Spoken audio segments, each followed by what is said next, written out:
The hull groaned like something ancient remembering pain. Ice drifted through the hangar breach in slow spirals, catching the pallid glow of Helix IX's fractured moonlight. Corpses of old ships hung in the dark, gutted and frozen midstream. The orbital graveyard stretched for hundreds of kilometers, a half-century's worth of derelict war machines rusting in the void. They bore the scars of unrecorded battles, fractured lines along their keels, imploded airlocks, entire sections shorn away by kinetic lances. No ship among them had a soul left to scream. Among them, tethered by magnetic grapples to the scavenger vessel Therian Coil, was the Vanguard of Dust. It had no registry, no transponder, no heat, just mass. It sat in silence, an angular monolith buried in the wrecks of 1,000 wars. A ship of impossible proportions, 2.1 kilometers long, hull layered in scorched carbon steel, its stern fractured and reforged with composite struts harvested from Imperial dead ships. Hull decks had been replaced with incompatible tech, salvaged human cruiser bays alongside scavenged alien shielding arrays.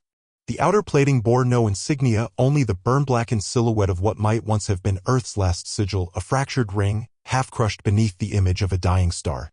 The Empire had written it off as junk, forgotten, abandoned. But to Captain Holt Viral, it was the last weapon left that remembered Earth.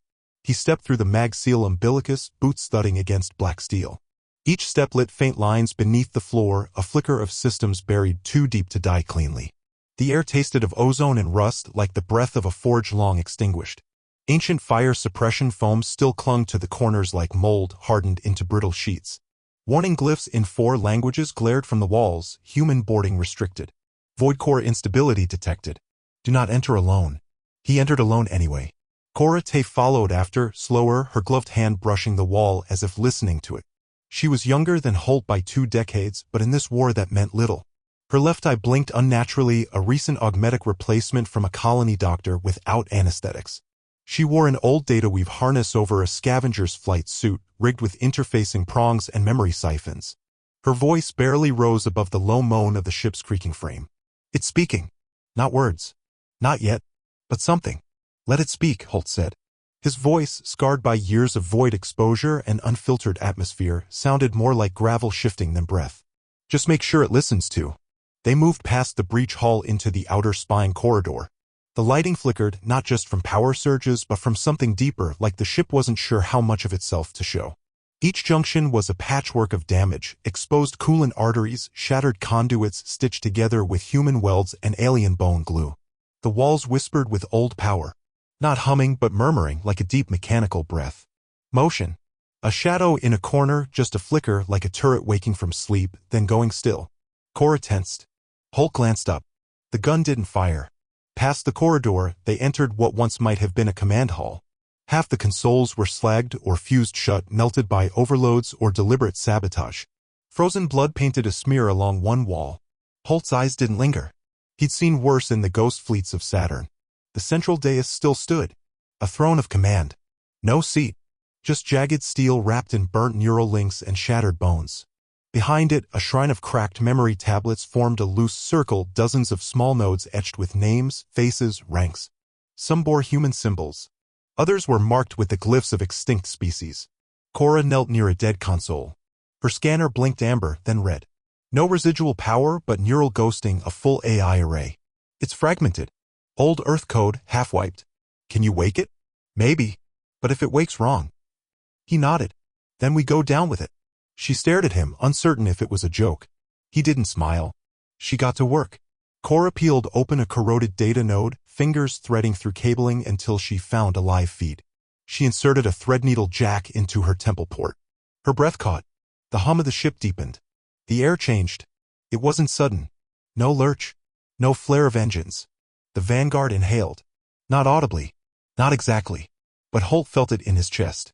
The way dry lungs drag in air after drowning. Slow. Painful. Hungry. The floor vibrated beneath them. Lights flickered in the overhead recesses. The emergency channel hissed, static cycling into half-spoken syllables. Not voices, but impressions. Don't let them board. Please, just get the kids out. Override protocol, cut oxygen to deck 7.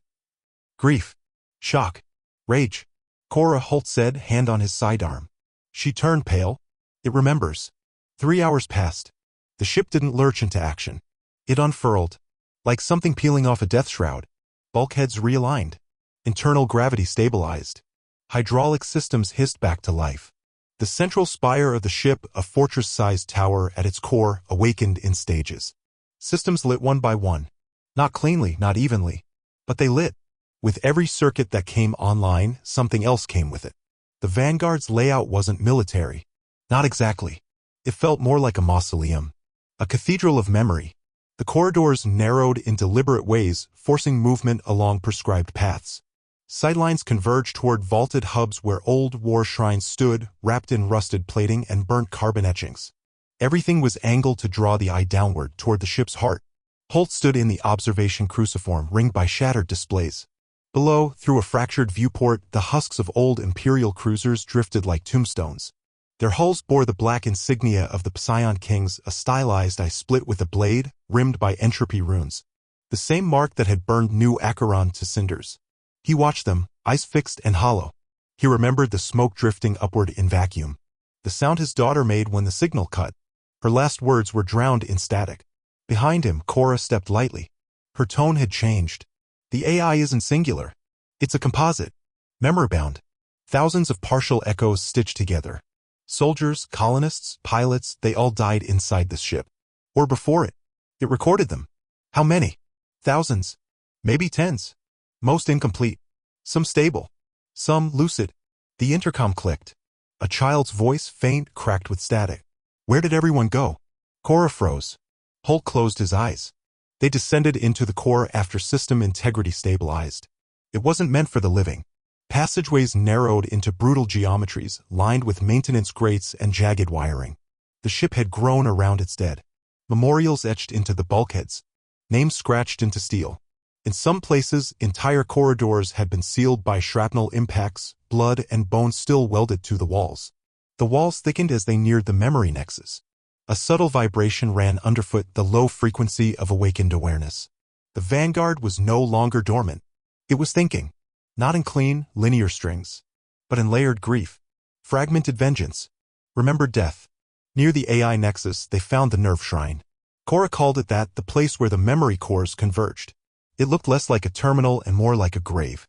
Tangled wiring protruded like exposed nerve clusters, each one embedded with memory tablets.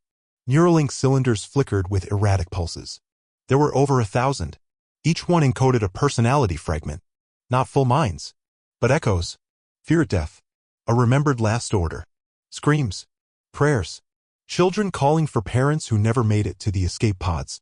She brushed her fingers across 3A Marine shouting in fire-scorched corridors, voice hoarse with blood. A soft-spoken woman reciting a lullaby before venting her crew to prevent capture. A logistics officer muttering coordinates and casualty lists even in death. Cora reached out. One blinked rapidly under her fingers. This one's recent. 10 years ago. Origin. New Acheron. Holt looked away. His hand shook briefly. The AI hissed. Not a word. A scream. It surged through the walls like an electric current, rattling old bolts and throwing up dust. Cora fell to her knees, convulsing. Holt pulled her back, hand around her collar, shielding her head. Through the chaos, a phrase emerged. Unified. Clear. We remember what was taken. Then silence. Cora sobbed quietly. The ship went still. Holt stood, eyes wet and unreadable. He faced the core. Then remember how to kill. The Vanguard of Dust came alive. The Vanguard of Dust did not move like a ship. It shifted. Bulkheads groaned as if something beneath the plating flexed against restraints. The sound reverberated through the hull, a deep metal ache that made the crew of the Thurian coil flinch even in orbit. Inside the ship, the change was more visceral. Gravity vectors rippled without warning. Doors retracted in unnatural geometries. Light strips pulsed arrhythmically, responding not to touch, but to intention. Cora sat cross-legged on the grated floor outside the nerve shrine, pale with exhaustion. Her eyes fluttered between waking and a dream state induced by prolonged interfacing. Behind her closed lids, flashes of unknown memory danced, gunmetal corridors, blood in 0G, the heat of a child's last breath. Her hands trembled, fingertips flickering with residual static. She hadn't spoken since the scream. Holt crouched beside her, a military ration open but untouched in his hand. Anything, he asked. She opened one eye. It's remembering faster now. But wrong. It's mixing lives. A mother thinks she's a captain. A soldier cries like a child. It's not stable. But it knows how to fight? She nodded, slow and grim. It doesn't know peace. It remembers fire. The ship's comms crackled without input. A fractured voice, female, clipped accent, old Earth Navy. Battle stations. Hull breach imminent. Brace for impact. Holt stood. That wasn't a recording. That was rehearsal. They moved through the lower decks together, deeper into the belly where the ship's offensive systems had once lived. Most were dead or inert, weapon bays scavenged long ago or sealed by time and debris. But some were stirring. Holt watched as one hangar door buckled and groaned, then slowly hissed open. Inside, a row of torpedo racks blinked to life. Red targeting lights swept the chamber, scanning the absence of enemies like a beast sniffing for ghosts. The Vanguard had no crew, but it remembered having one. They passed banks of cryopods melted to slag. Fabricator arms frozen mid-motion. The detritus of 1,000 failed startups.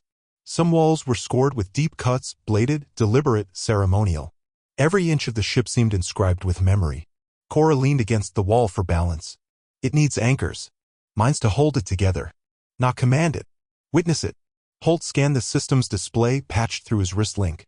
Power was rising across decks previously listed as offline. Life support. Sensors. Interceptors. Shield lattice cores in Section 12 were rebuilding themselves using leftover gravite salvaged from Imperial wrecks.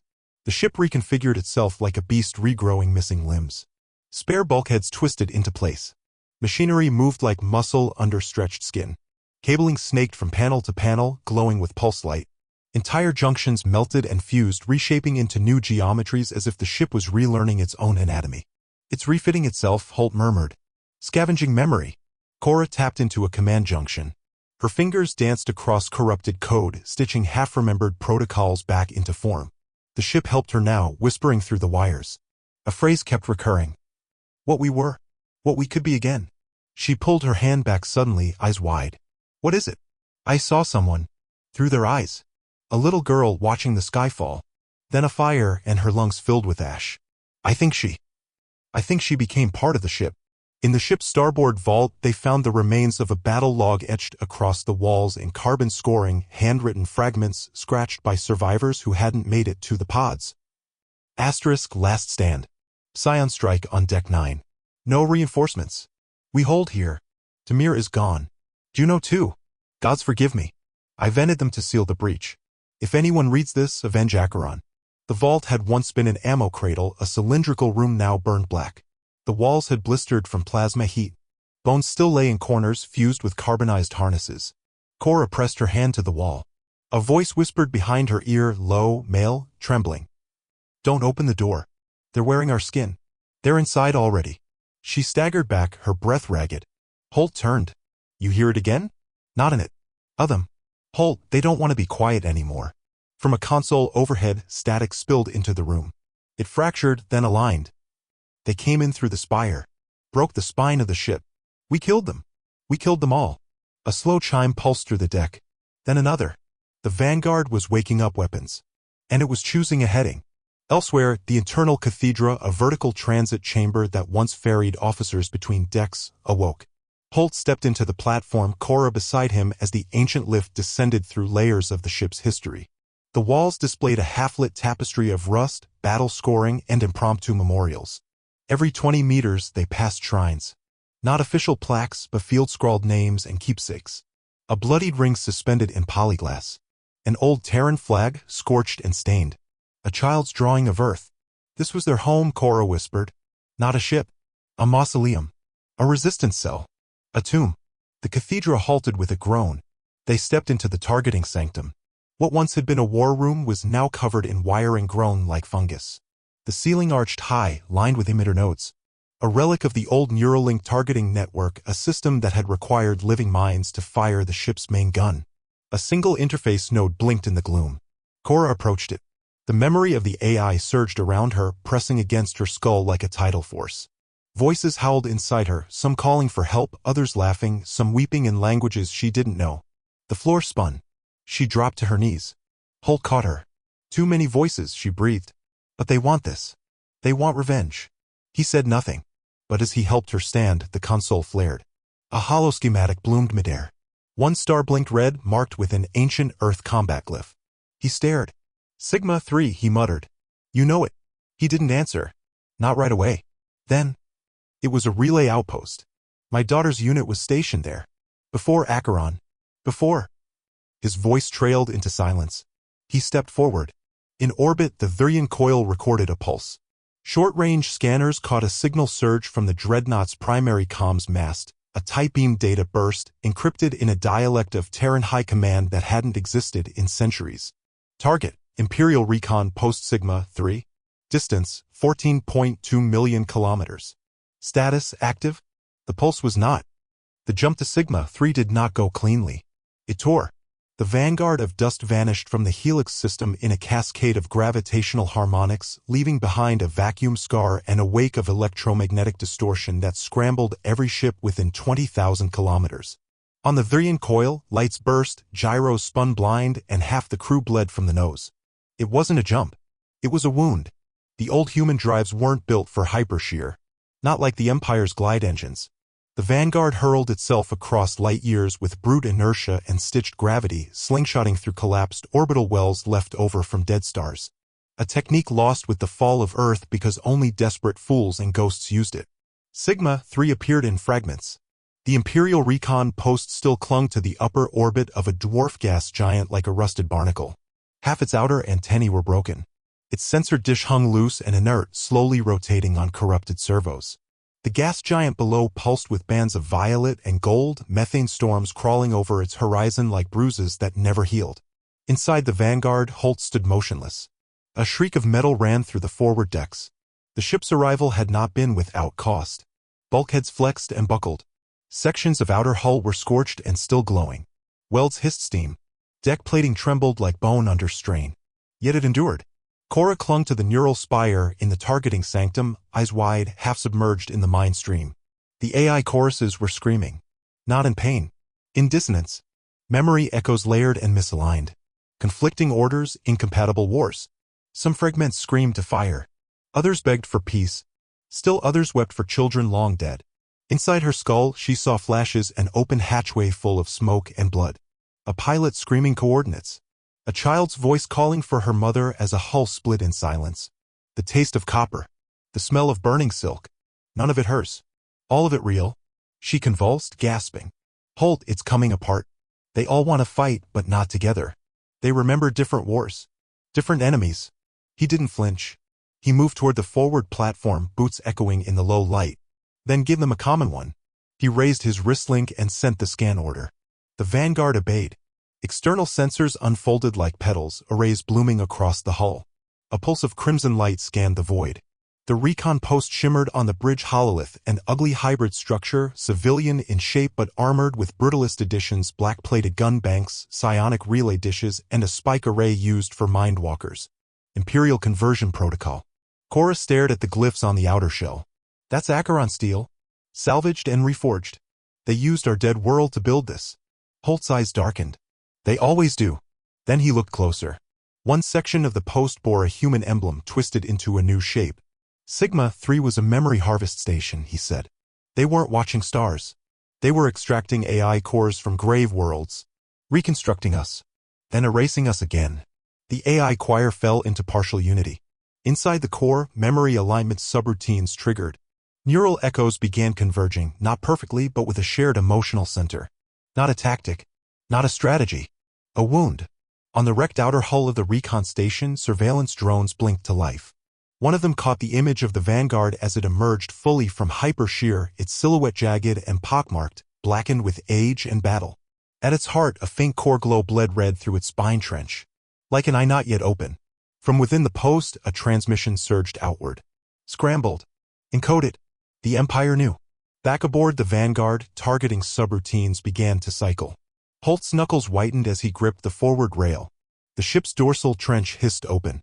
Within, the spinal rail cannon unfolded, a weapon built for siege breaking, capable of tearing city-sized vessels apart.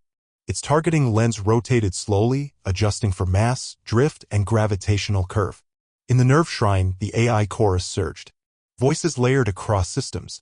Not clear voices, impressions, urges, fragments of speech. Asterisk, fire before they breach the core, not again, not again, they wear our names, remember the spire. We bled for the spire. Then one voice emerged above the rest. Rasped. Broken. Old. We see you. Another followed. Feminine. Defiant. Agonized. We did not die so you could build monuments from our bones. A third. Flat. Calm. Terrifying in its certainty. Fire. Cora screamed. The Vanguard fired. A lance of pure kinetic force erupted from the trench, shearing through vacuum faster than light's shadow. It struck the recon station with perfect alignment. No explosion. No fireball. Just erasure. The structure folded inward, mass shearing across dimensions. For one breathless moment it ceased to exist. Silence. Then. Signal intercepted, whispered the AI. Another voice, colder. Return trajectory plotted. Imperial response time, for minutes.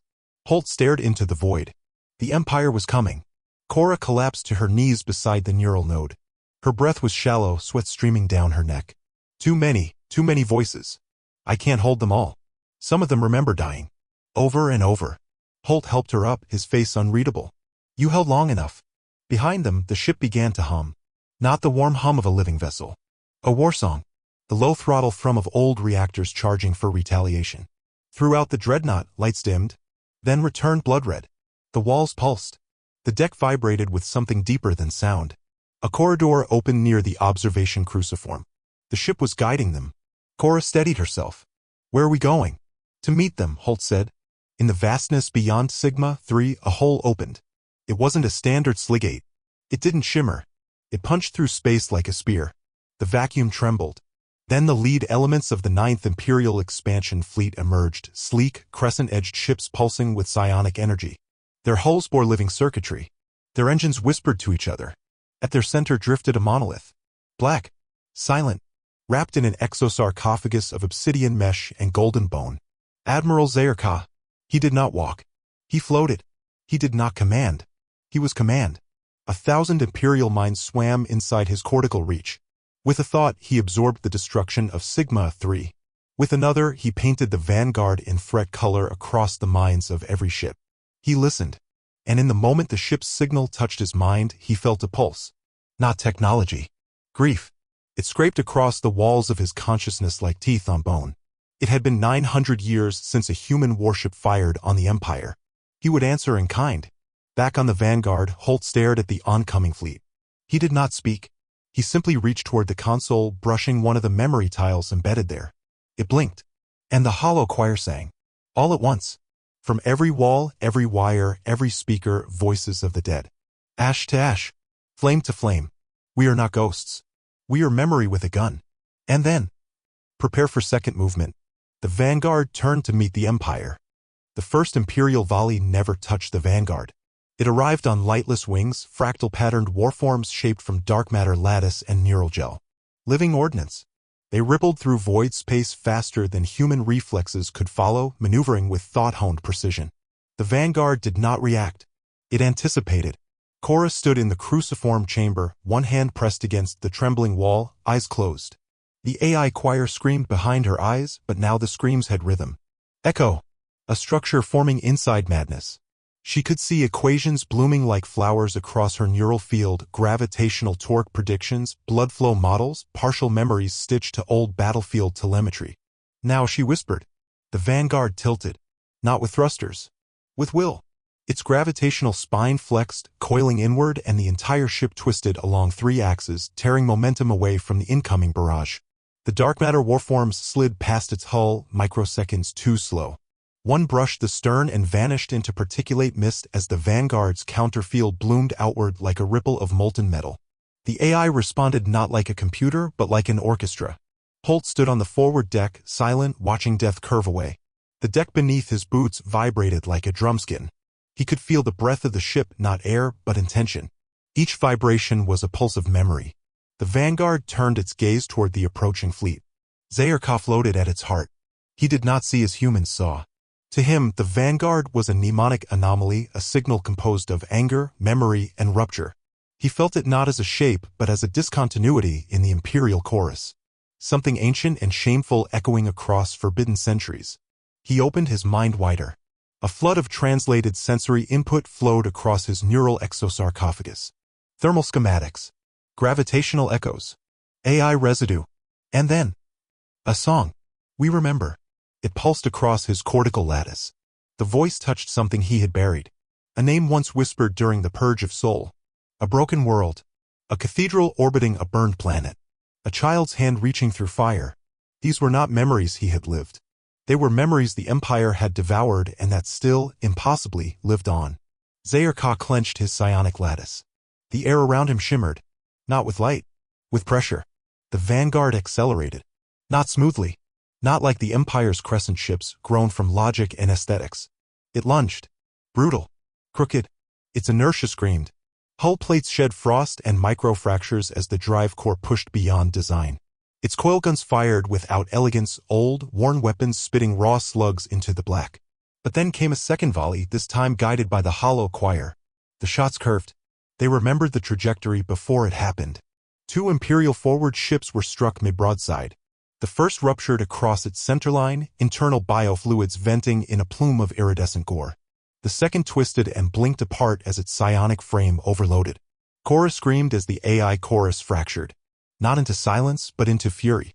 Each death brought memory flashback, the dying pilot's heartbeat, a child's scream, the final command of a fleet admiral lost to time.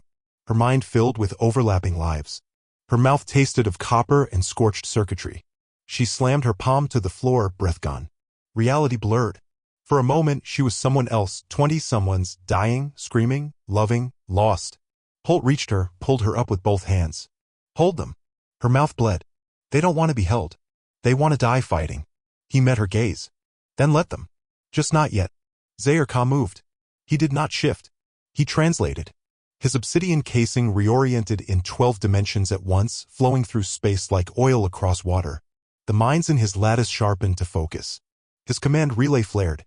Null crown. Deploy. From his flagship, a black sphere detached. Spherical. Blacker than vacuum. Etched with inverted runes that shimmered in languages erased from galactic record.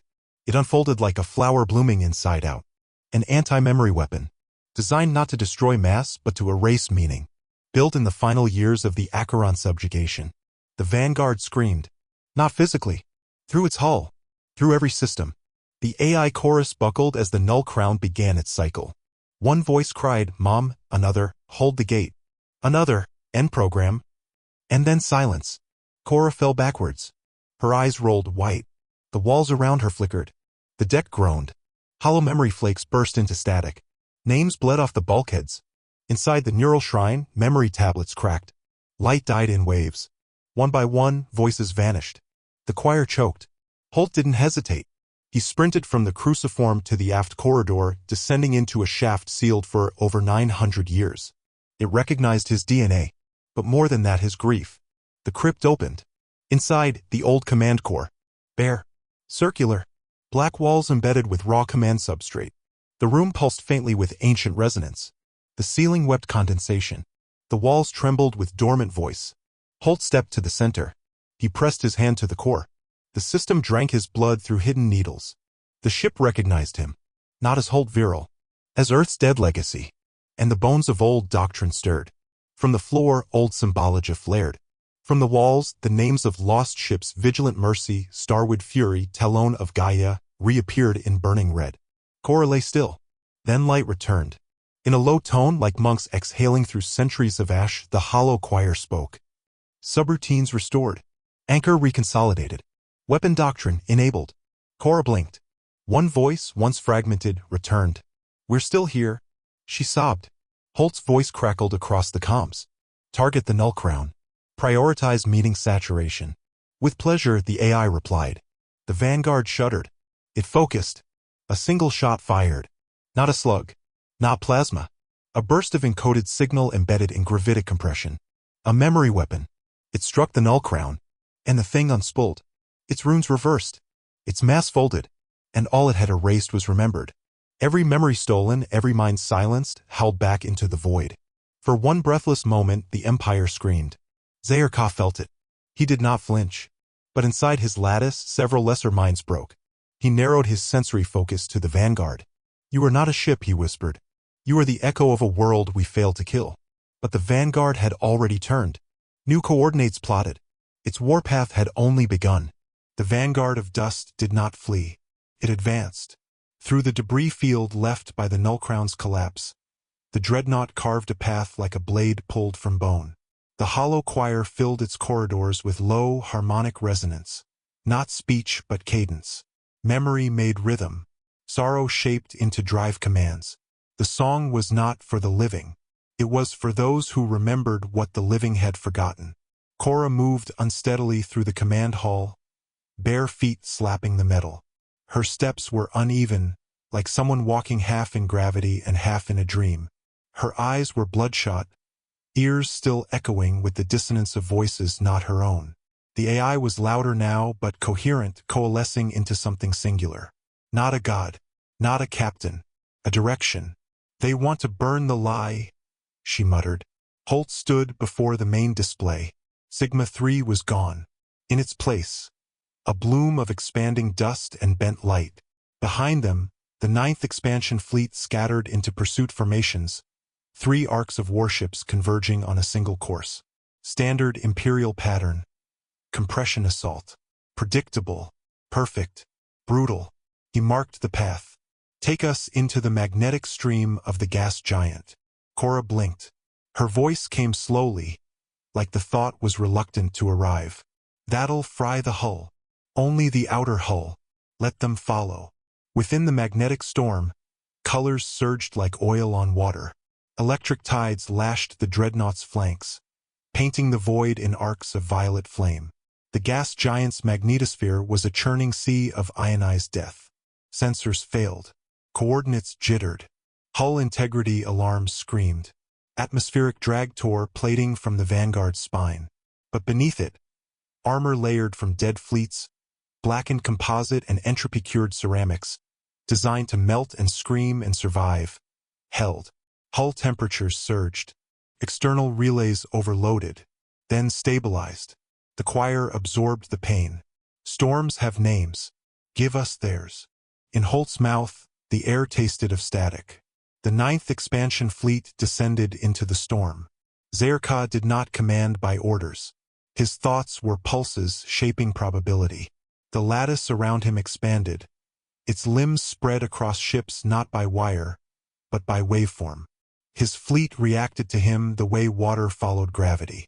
His command was a tide. But this storm was different. His target was not trying to escape.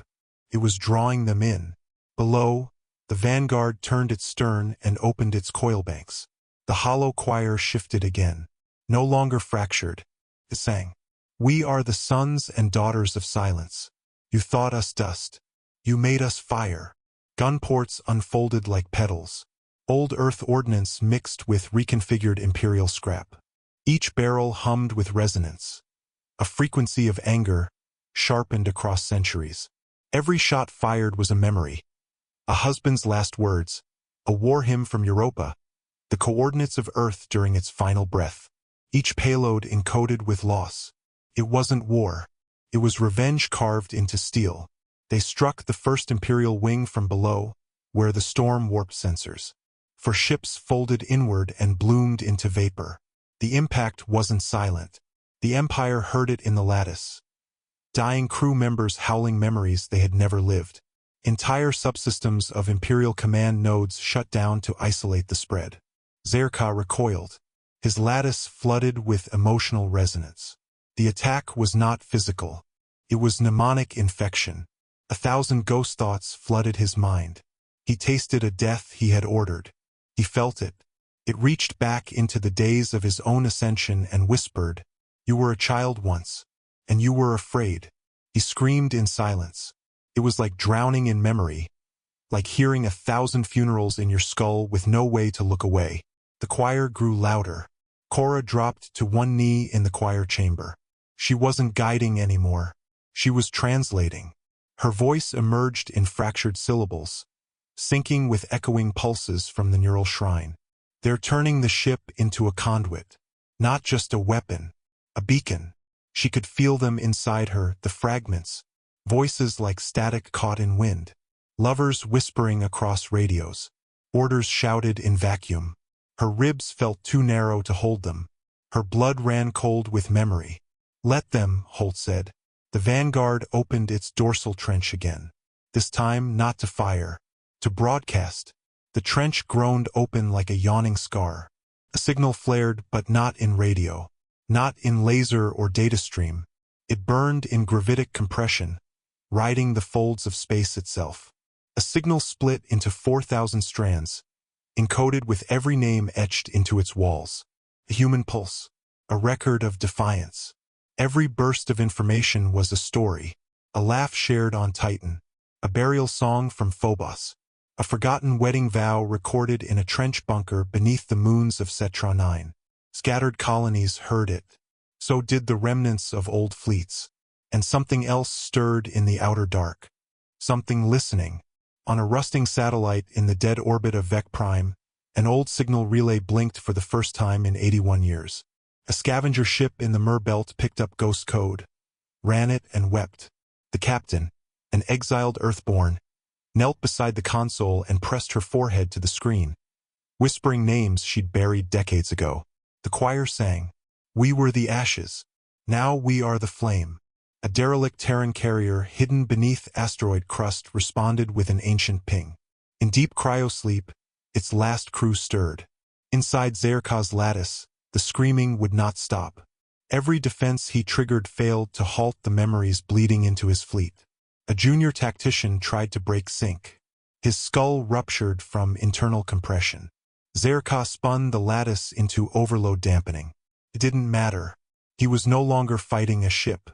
He was fighting a funeral that had decided not to end. Holt returned to the cruciform. The storm still danced outside the shattered viewplate. Static clung to his armor like frost. Cora stood now steady. He met her eyes. "It's not just them anymore," she said. "Others are singing back." "Good," Holt said. "Then they know." She stepped beside him. Her voice was low, but calm. "What happens next?" He watched a new wave of ships break formation in the distance. "We burn a path to whatever's left of home." And humanity was no longer silent. The Vanguard of Dust rose from the storm like a revenant crowned in lightning. Ion trails coiled around its hull as the magnetic flux fell away, replaced by the cold, slow clarity of deep space. The gas giant's orbit blurred behind it, scarred now by heat wakes and splintered wreckage. Half the Ninth Expansion fleet burned or drifted in its upper atmosphere, stripped of formation, function, and memory. But Zerka had not fled. 3 Imperial Dread forms remained, their hulls etched with psionic runes and wrapped in armor grown from living ore. Their shapes were grotesque echoes of biology, like spines wrapped in obsidian flesh, twitching with residual thought. Zerka stood within the heart of the central warship, entombed in his sarcophagus, unmoving. His lattice was quiet now. Not from peace, from focus. Holt stood at the forward viewport, watching the void between them. The Vanguard's damage was deep, the dorsal plating was cracked. Hull temperatures still bled from internal vents, and deep in its memory circuits, some of the choir had not come back. There were rooms aboard the ship now that echoed like tombs. Lights flickered along the spine corridor as the ship rerouted energy to sustain its core systems. Not from central command. From memory patterning. Holt could feel it beneath his boots in the metal. Every function now held in tension. Cora approached quieter now. Something in her gait had changed. Not limping, floating. Like the choir carried part of her weight. Her pupils had begun to shimmer faintly with gold. "They're listening," she said. "The Empire?" She shook her head. "Everyone." In orbit around Severn, 3 old Terran defense satellites blinked awake, rerouting power from solar arrays long thought dead. In the ruins of Bastion Red, survivors picked up the choir's signal through an emergency weather beacon and began writing names into the dust. Farther still, in the asteroid crypts of the Dorsan Belt, the AI called Lasara, shut down since the fall of Port Reach, ran a memory check. It remembered Holt. It remembered the Ashfall doctrine. Inside the Vanguard, fabrication engines stirred. What had once been a machine of war was now more than weaponry. The choir restructured its own systems. Layered harmonics replaced diagnostic pings, neural lace interfaced directly with propulsion nodes, and the central control dais now pulsed in a slow, reverent cadence like a heartbeat. The war wasn't over. It was evolving. Doctrine wasn't orders. Doctrine was memory formalized. The choir sang, "We do not rebuild. We reawaken. From ruin we recall the shape of purpose." Inside the fabrication decks, old schematics unspooled, rail arrays from the siege of Huron's Vale, plasma scripts etched during the fall of Titan, coil beam structures lost since Earth's last broadcast. The ship became archive and armory. Every barrel rebuilt carried a name. Every turret recited its origin. Cora stood in the command nexus as these systems unfolded. Her eyes closed. Her breath matched the pulse of the ship. She could hear everything. A grandmother whispering lullabies in a gravity shelter. A boy watching Earth burn through a visor. A pilot saying goodbye. She opened her eyes. They're not just memories. They're blueprints. Zayar moved. He had not spoken in hours. Not since the signal breach. Now he reached for his command halo and activated the crown of deliberation. Golden psionic loops unfurled around him, command strands, mind links, ancestral triggers. A whole new lattice formed, one not of domination but communion. He would not just fight. He would convert. From the forward mind spike, he released an orb, obsidian and glowing, inscribed with mirror script. It hovered, then split into 12. The weeping spires. Each spire was a broadcast construct designed not for damage, but despair. They sang in frequencies that unraveled resistance, eroded hope. They whispered submission like a mercy. Let the choir hear sorrow, he said. His voice rang across the fleet like gravity. Inside the Vanguard, the choir felt them. The weeping spires burned like ulcers across its sensory web. Their song was not melody. It was entropy. History turned to ash mid-sentence. Cora staggered, gripping the nearest conduit. The voices inside her went momentarily quiet. They're unmaking meaning, she whispered. The ship shook. The hollow choir pulsed. A new doctrine, Holt said from below. What's the counter? Cora closed her eyes. Through her, the choir responded. We remember what cannot be made silent. We burn what seeks to empty. The dorsal trench opened. Not with a weapon. With witness. The ship projected a construct, light formed into shape. A child's face. A dying star. A name whispered through a burning hallway. One by one, the spires faltered. They didn't die. They wept. Each one broke as its own signal was reflected back with context. With memory. Zayar shuddered in his throne. For the first time since his elevation, he felt doubt. His fleet watched him. But now something else watched back. The choir sang. We are the doctrine. We are the recall. We are the ash made whole. And the Vanguard moved again forward, not as a destroyer, but as a proof. Humanity had remembered its war. And it had rewritten its purpose. The shattered spires did not vanish. They sank into silence. For 13 seconds, nothing moved between the Vanguard and Zayar's remaining ships. Debris turned lazily. Light crawled across wreckage. The vacuum sang in static pulses against the choir's sensors. Systems on both sides held their breath, not in fear, but in uncertainty. Something fundamental had changed. Then the spires moved. They folded inward, reshaping with slow, biological elegance. From cracked resonance cores came tremors of rebuilding. Their weeping stopped. Not because the grief had ended. Because it had deepened into resolve. What had once been weapons of surrender were becoming something else. New filaments bloomed from their surfaces. Semi-organic strands woven from memory silk and reactive cynatter. They spun into lattice structures that reached into subspace and the choir's own resonance fields. A new signal pulsed. Cora recoiled from the neural spire, blood dripping from her nose and ears. There, remembering. Holt turned to her. What? She pressed her palm to the deck, shuddering. The spires. They were never just weapons. They were archives. Receptors. Memory mirrors. The choir trembled. Outside, the spires began to open. Each projected a form, not mechanical, not imperial. Human silhouettes shivering with static and memory. Every image imperfect. Faces glitching. Bodies blinking in and out of coherence. But all of them known. All drawn from the choir's war echoes extracted through the gravitic wounds the ship carried in its bones. A child with a bloody jumpsuit. A man in Terran command armor holding a broken beacon. A woman with a sniper's mark tattooed on her face, an officer from Europa's last bastion. Zayar had not launched a final assault. He had triggered a resurrection. On the command deck, Holt watched the images multiply.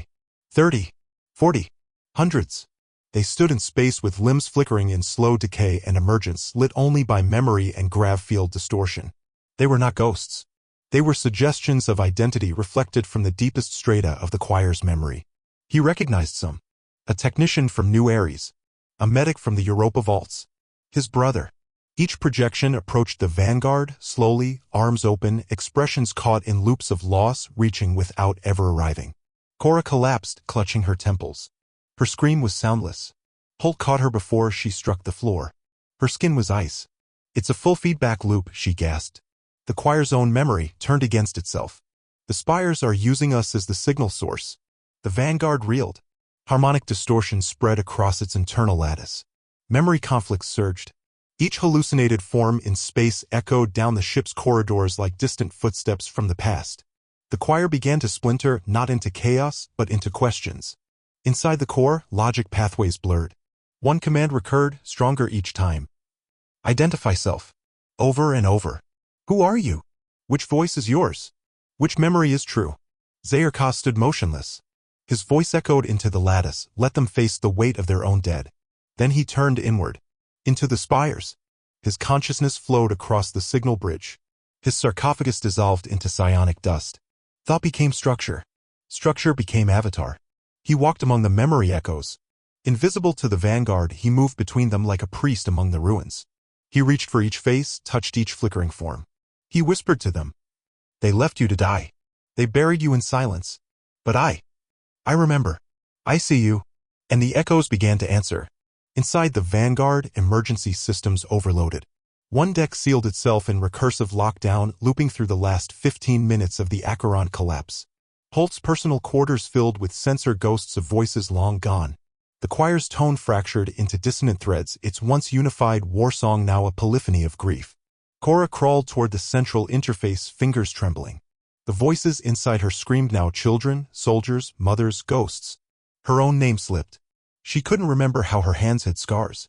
Couldn't recall if the eyes she saw in her mind were hers or someone else's. Her breath caught. She felt her spine arch as if filled with lives not her own. We are lost. We are lost. We are lost. The neural shrine flickered, then dimmed. In the asteroid fields above Gallus 4, the signal was felt. A Terran long-sleeper vessel, Arc Horizon, thought vanished, reactivated its ancient translation system. Inside a cryopod, a woman stirred. She was 121 years old by calendar, 29 by dream. She spoke a single word as her pod thawed. Witness. Holt stood alone in the central axis. Around him, the hull groaned under the weight of history. Choir nodes blinked sporadically, some singing, others stuttering. He placed his hand on the wall. I need you to remember, he whispered. Not the war. Not the pain. You. The ship. The choir. The first names. The first voice. A pause. Then. Hollow choir command node designation, ether origin, reasserting prime memory stream. Cora opened her eyes. They glowed now amber, not gold. Deep and still. She spoke, but it was not only her voice. We see what you show us. We grieve what you give. But we will not become it. Zayarkah felt the resistance form. The echoes stopped answering. They turned to face him. For a moment, he reached for one. But its eyes no longer knew him. Sound drained from his lattice. Heat left his bones. He stood beneath a canopy of memory, and for the first time in centuries, he was alone. The spires trembled. Then one by one, they shut themselves down. Not destroyed. Dismissed. Their filaments shuddered, curled inward, and ruptured in silence. Harmonic collapse rippled outward. Threads of memory energy snapped through space like string cut under tension. Even the debris around them trembled with release. The choir sang again. Identity confirmed. Path rejoined. Ashfall doctrine endures.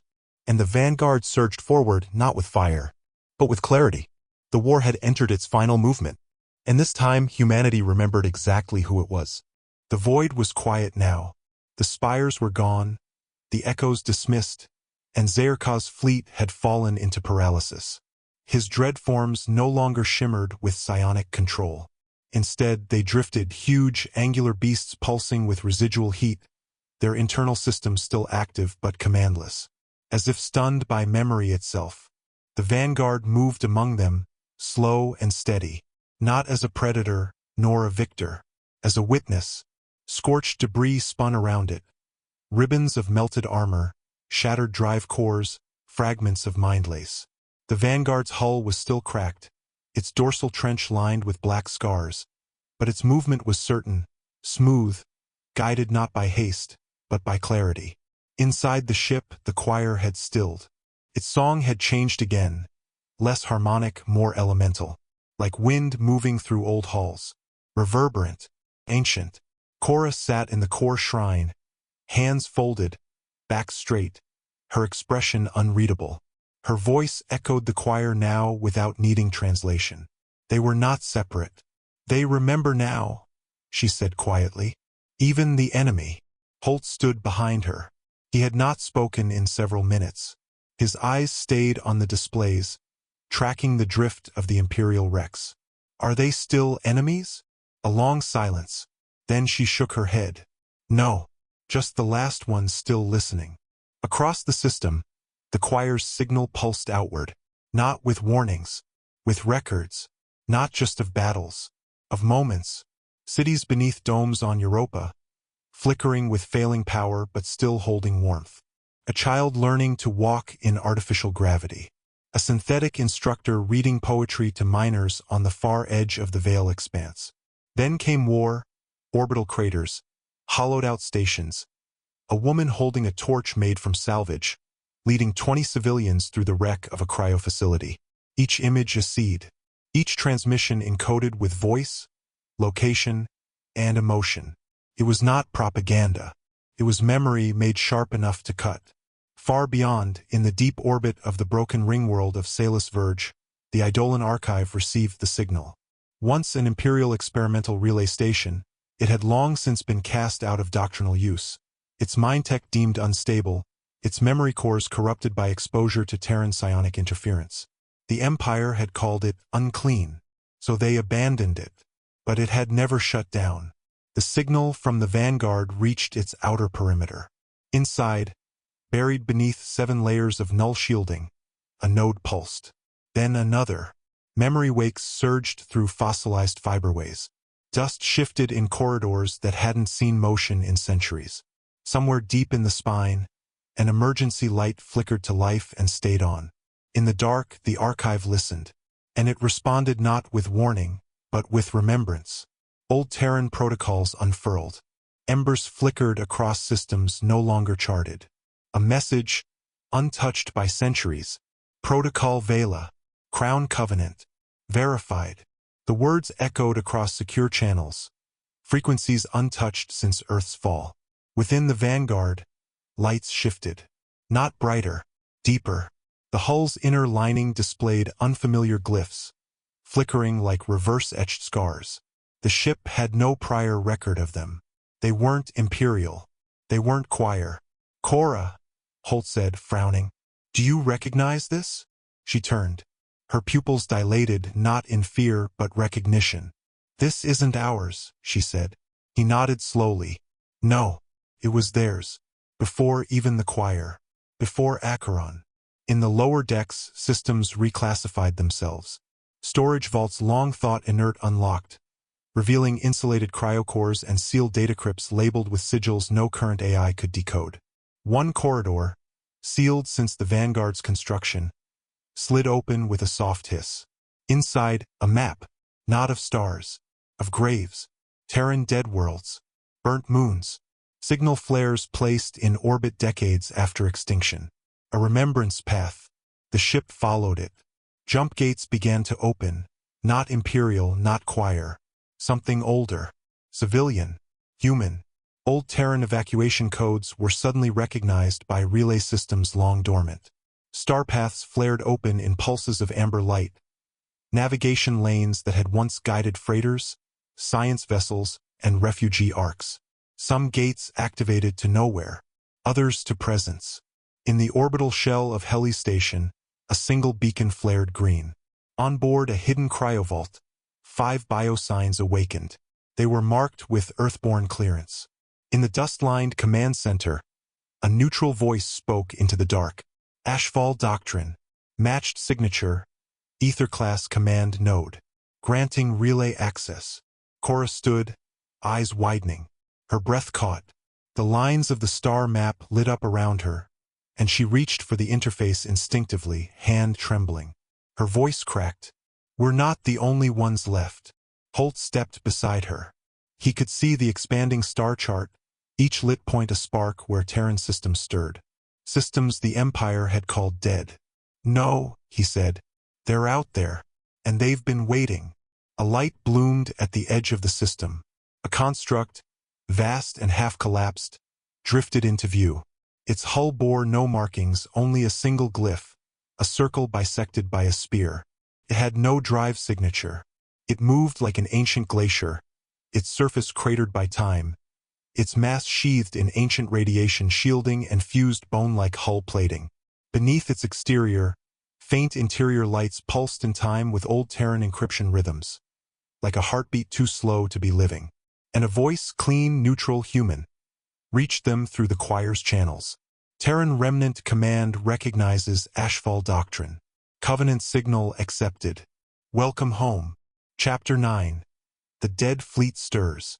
The construct drifted without engines, vast and monolithic, like a relic carved from the memory of war itself. The Vanguard kept pace beside it, smaller by orders of magnitude but no less grave. Its hull lights dimmed in reverence. Cora and Holt stood side by side on the forward deck, watching the glyph-scarred structure rotate slowly against the starfield. The Remnant's voice returned. Final crown sequence authenticated. HFY doctrine confirmed. Stand by for fleet inheritance. Cora whispered. Fleet. She didn't need to ask. The answer arrived before the question finished forming. At the edge of the system, space fractured. Not warped. Not torn. It remembered. One by one, vessels emerged from nothing, each prefaced by a pulse of encoded light. Ancient warships. Civilian haulers retrofitted for siege. Long-lost dreadnoughts etched with Terran hull script. Hulls cratered by debris strikes and layered with time-worn shield plating. Some were barely intact, others pristine. None emitted active signals. Yet each bore one thing in common. HFY markers. Black-banded hull rings. Shipboard shrines. Memory vaults. They arrived not through slipspace, but through resonant insertion, an imprint-based re-entry path, tied to emotional coordinates embedded within the choir's war memory field. These ships had been waiting not in space, but in encoded stasis, a Terran doctrine so old it predated the Empire's entire existence. The dead fleet. In the choir's shrine core, resonance spiked. The ships were not ghosts. They were preserved under fail-safe covenant. Stored not in cryo, not in stasis, but in consensual pause, a final doctrine that waited for the signal to wake. Not a trap, a trust. Each ship had chosen to sleep. Each commander had agreed to forget. Until now, Cora braced against the node as the signal passed through her. Her body trembled. Her thoughts split across 100 streams. Readouts, oaths, fractured dreams. She saw the last entries of captains, the trembling voices of navigators swearing loyalty not to a flag, but to remembrance. She saw a woman kneeling in the wreckage of the Luna Gate, sealing her ship's mind with the words, "When memory returns, so shall we." Her mind filled with layers of command code too old to decode, but every sequence bore her name, or rather a name she now carried. Ether node, crown-linked heir. Authority verified. Her spine locked, her throat closed. She felt the ship wrap around her, not physically, but as if its will sought anchor through her. Holt turned slowly, eyes widening. "They were waiting for you." She didn't answer. She couldn't. The choir surged to life around her, not screaming, singing. Low at first, then rising. One by one, lights came alive across the fleet. Engines rumbled to life. Ship minds groaned and blinked. Broadcast beacons flared open. Crew emerged from memory chambers, disoriented, blinking in ancient uniforms. Some fell. Others screamed. Some laughed. A woman aboard the Toll of Winter collapsed to her knees as the lights returned, whispering prayers she thought forgotten. A boy aboard Mercy of Soul whispered a name he didn't know. A man aboard Sorrow's Crown found his own dog tags resting where he'd left them. They remembered. The construct drifted without engines, vast and monolithic like a relic carved from the memory of war itself. The Vanguard kept pace beside it, smaller by orders of magnitude but no less grave. Its hull lights dimmed in reverence. Cora and Holt stood side by side on the forward deck, watching the glyph-scarred structure rotate slowly against the starfield. The Remnant's voice returned. Final crown sequence authenticated. HFY doctrine confirmed. Stand by for fleet inheritance. Cora whispered, "Fleet." She didn't need to ask. The answer arrived before the question finished forming. At the edge of the system, space fractured. Not warped. Not torn. It remembered. One by one, vessels emerged from nothing, each prefaced by a pulse of encoded light. Ancient warships. Civilian haulers retrofitted for siege. Long-lost dreadnoughts etched with Terran hull script, hulls cratered by debris strikes and layered with time-worn shield plating. Some were barely intact, others pristine. None emitted active signals. Yet each bore one thing in common. Ashfall markers. Black-banded hull rings. Shipboard shrines. Memory vaults. They arrived not through slipspace, but through resonant insertion and imprint-based re-entry path tied to emotional coordinates embedded within the choir's war memory field. These ships had been waiting not in space, but in encoded stasis, a Terran doctrine so old it predated the Empire's entire existence. The dead fleet. In the choir's shrine core, resonance spiked. The ships were not ghosts. They were preserved under failsafe covenant. Stored not in cryo, not in stasis, but in consensual pause, a final doctrine that waited for the signal to wake. Not a trap.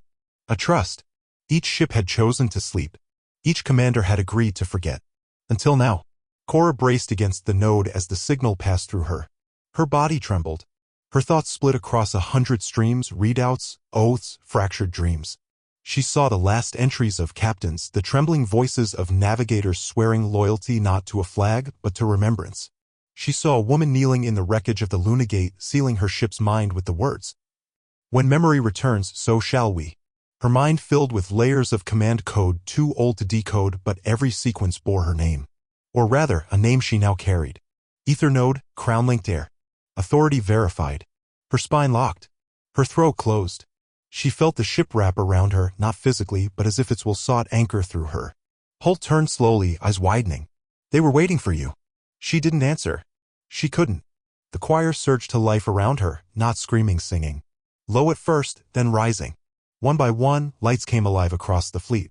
Engines rumbled to life. Ship minds groaned and blinked. Broadcast beacons flared open.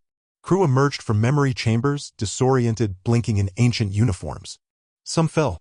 Others screamed. Some laughed. A woman aboard the Toll of Winter collapsed to her knees as the lights returned, whispering prayers she thought forgotten. A boy aboard Mercy of Soul whispered a name he didn't know.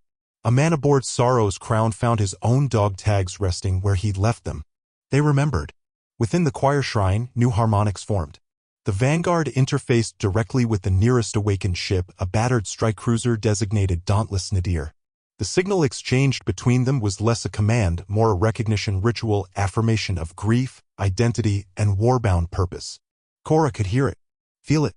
Dauntless Nadir acknowledges choir inheritance. Memory vault intact. Commander Alric Den, status deceased. Interim command vacant. Reassigning to Crown Heir. And so it went. Ship by ship. Over 70 confirmed awakenings. Each vessel linked by covenant, bound by a doctrine too painful to bear until now. Holt stepped into the command cruciform as the decks around him relit. He placed his hand against the wall. He saw the name etched beneath the surface. Gemini Requiem, a scout vessel he trained on, long thought lost. His hand trembled, then steadied. "Form the line," he said. No emphasis. No ceremony. The choir carried it forward. The dead fleet shifted. Slowly. Majestically. Some ships realigned with gravitic wake thrusters. Others used magnetogrip orientation, ancient Terran navtech long replaced in Imperial doctrine.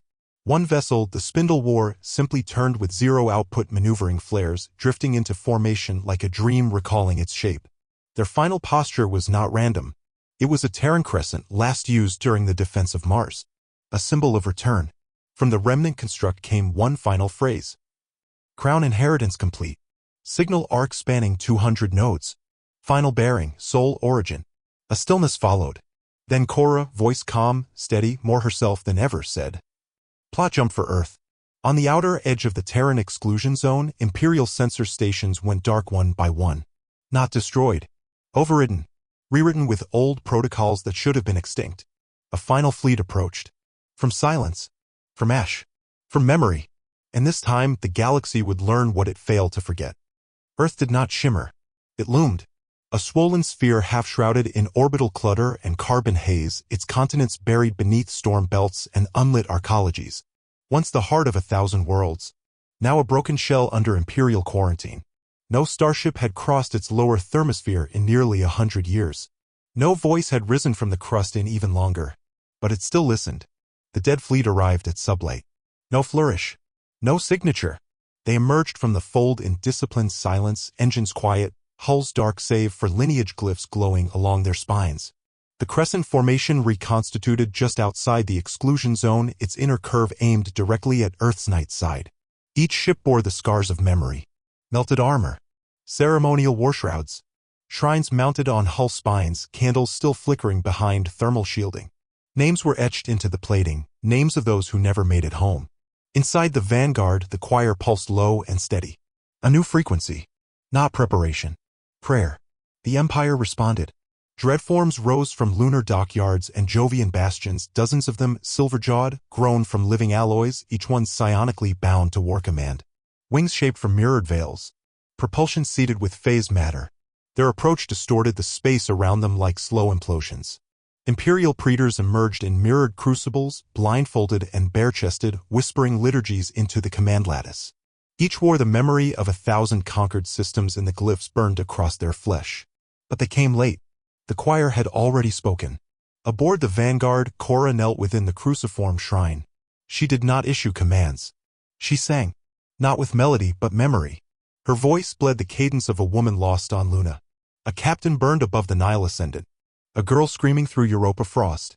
Her vocal cords carried every broken syllable the fleet had ever borne. Her body trembled with each note. The deck beneath her flickered with old Terran script. Fragments of language returned, lost dialects, cradle words, field codes. The choir received them, not as input, as invocation. And the fleet remembered. One by one, the choir broadcast across every ship. Remember your hands. Remember the names. Remember why the war ended. Every vessel in the dead fleet answered. On board Mercy of Soul, a medic lifted her head and saw her reflection in a panel, aged but alive. On Toll of Winter, a chorus formed.